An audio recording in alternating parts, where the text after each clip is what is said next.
as we're talking about all this new tech, new gear, there's been one area in the industry that seemed to just not care. And that's like Hollywood films. I feel like for a long time there was like when movies were made, they had a system. And like I don't know if it was I don't know, but I don't know if it's like the studio. They were like, oh, we know these things work, so just use these cameras, use these lights, use this set, use this. Like even like you look at Marvel, which I know we talked about them last week as well, or a few weeks ago as well. Like there are certain things where it's like when you're trying to crank out movies at such a fast pace because you have a release schedule you have to hit, sometimes you just stick to what you know. Yeah. And you just keep moving forward, right? But I feel like recently, because maybe the tech is changing, because the tech is getting better, and there is this weird blend line happening where prosumer, put that in huge quotations, prosumer gear seems to be getting just as good as some of the professional, put that in quotations as well, professional gear that we're seeing prosumer gear starting to appear on more and more sets. And we actually talked about this the other day because our friend of the channel, Josh Yo, he released a video not too long ago where he interviewed the DP that was behind the Civil War movie that just came out, where Rob Hardy, where they actually shot it primarily on the Venice. Let's give Sony their credit. They did shoot on the Venice, but so much of that movie is just like documentary style, run and gun in it, right? That for that system, they decided to go with the DJI Ronin 4D 6K, because at the time the 8K wasn't even out yet. Yeah. And choosing to go with such a, first of all, semi-new camera. You know what I mean? Like very new to it's a new lineup. It's a new set of cameras. There's really nothing else like it. A lot of people dubbed it the chicken cam or whatever. But like what we're seeing in Hollywood is like this desire to use the same kind of gear that's being used on, indie films, YouTube videos for that matter. And like we even saw it last year, huge uproar. Everybody in the Sony camp was ecstatic to talk about this every day. The fact that they used an FX3 to make Creator, the movie about AI. Yeah. And ran that entire film on that camera with a few DJI accessories. Again, DJI popping up. So DJI's, they're showing up. Yeah. They used, I think at the time it was the RS3, the Ronin RS3 Pro at the time. And obviously, nice. They used some really good glass on there, adapted some lenses on there, some anamorphics. And then, yes, there were some bigger setups. But there is this new drive of using prosumer gear on multi-million-dollar blockbuster films. And so the thing that I thought was really interesting is like, as filmmakers, do we, and like Chad, I would love to hear from you on this too. Like, how does this motivate you? Does it make you think like, oh my gosh, like they are using the same camera I have to make a big film, or they're using a camera like the Ronin, or not the Ronin, but the chicken camera, the 40, the 4D. The 40, yeah. And that's a camera you can rent literally for just a couple $100. And they're able to shoot movies that can be shown in theaters, and that gets like a global release.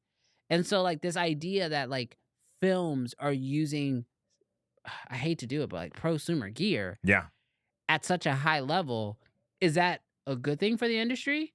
Or does it mean that high-end gear just like flat out just doesn't matter anymore? Which I think for up-and-coming creators might be a good thing. This blew my mind because I actually watched Civil War, and it's so funny. So many friends recommended it and said, oh, you should watch it. You should watch it. And like say, we talked about this a couple weeks ago. I don't have a lot of time for movies. I love movies, but I don't watch them very often. And so I knew nothing going into it. I knew that like literally the premise of the movie, and we're not going to spoil anything, but there is a civil war in America. And that's all I knew. And so when I watched his video, Make Art Now, when I watched it, and he said that the Ronin 4D was all of the handheld moving shots. I was like, there ain't no way. Yeah. There ain't no way, because not a single time in the movie did I think that the chicken camera was a deal, and they used it a ton. Like Yeah. they said that they used the Venice whenever it was on sticks, whenever it was on like a jib, like that's when they used that camera, which Mhm. is a lot. But so much of the movie is them, going from place to place, area to area, and I was genuinely blown away. And all I could think when I watched the video is like, what secret sauce, color grading, secret sauce lenses, secret sauce codecs, what beta, what did you have, bro? Because that looked incredible. So to me, to answer your question, a long, long way, but I was inspired because it wasn't just that. They used the Venice, they used the 4D, they used a Sony mirrorless. They didn't say which Sony mirrorless, but I'm assuming an A7S III or Yeah. something of that nature. And they used a red camera on there. And so what actually kind of blew my mind more than anything is they graded all of those into a cohesive film. And it really challenged my concept of the need, or at least the desire, that I need to be shooting all on the same platform, or I need to be Mhm. all shooting in the same log, or I need to be shooting all with similar sets of lenses. Like, no, bro, like they threw everything, the right tool at the job. And I was inspired.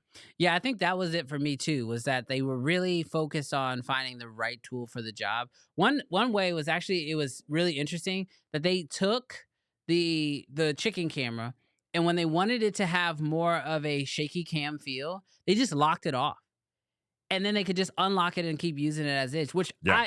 one of the first things when I saw that camera was I was like, "Oh, this is cool," but like, I mean, you're not gonna want to like a gimbal type shot all the All time. the time. And I don't know why my brain didn't just go, just lock the axes, Yeah. and just keep on filming. Yeah. And then the other thing they talked about was just, again, all of the additional features that like this camera had built into it, with the ability to have the wireless transmission, and then be able to have the wheels to be able to control the head remotely. And so this sort of goes back to like a topic I didn't plan this connection, but it kind of is working out perfectly. Mm-hmm. Is that like when it comes to building what Cam questioned earlier as the perfect camera, Mm-hmm. what if we have the wrong form factor Mm-hmm.